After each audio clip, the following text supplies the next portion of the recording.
Hi friends, welcome to our channel. 18 ప్రధానమైన శక్తిపీఠాలను అష్టాదశ శక్తిపీఠాలు అంటారు. సతీదేవి శరీరం 18 ముక్కలై 18 ప్రదేశాల్లో పడ్డాయని, వాటినే అష్టాదశ శక్తిపీఠాలు అంటారని మన పురాణాల్లో తెలుపుతున్నాయి. ఈ శక్తిపీఠాలు భారతదేశంతో సహా శ్రీలంకలో కూడా ఉంది.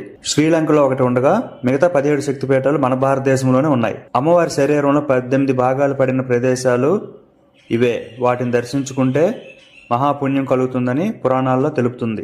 శాంకరీదేవి త్రింకోమలి శ్రీలంక, కామాక్షిదేవి కంచి తమిళనాడు, శృంఖలాదేవి ప్రద్యుమ్న నగరం పశ్చిమ బెంగాల్, చాముండేశ్వరిదేవి మైసూర్ కర్ణాటక, జోగులాంబాదేవి అలంపూర్ తెలంగాణ, భ్రమరాంబికాదేవి శ్రీశైలం ఆంధ్రప్రదేశ్, మహాలక్ష్మీదేవి కొల్హాపూర్ మహారాష్ట్ర, ఏకవీరికాదేవి నాందేడ్ మహారాష్ట్ర, మహాకాళీదేవి ఉజ్జయిని మధ్యప్రదేశ్, పురుభూతికాదేవి పిఠాపురం ఆంధ్రప్రదేశ్, గిరిజాదేవి కటక్ ఒడిశా, మాణిక్యాంబాదేవి ద్రాక్షారామం ఆంధ్రప్రదేశ్, కామరూపాదేవి కామాఖ్య గౌహతి అస్సాం, మాధవేశ్వరి దేవి ప్రయాగ ఉత్తరప్రదేశ్, వైష్ణవిదేవి జ్వాలాముఖి హిమాచల్ ప్రదేశ్, మాంగళ్య గౌరికాదేవి గయా బీహార్, విశాలాక్షిదేవి వారణాసి ఉత్తరప్రదేశ్, సరస్వతీదేవి కాశ్మీర్.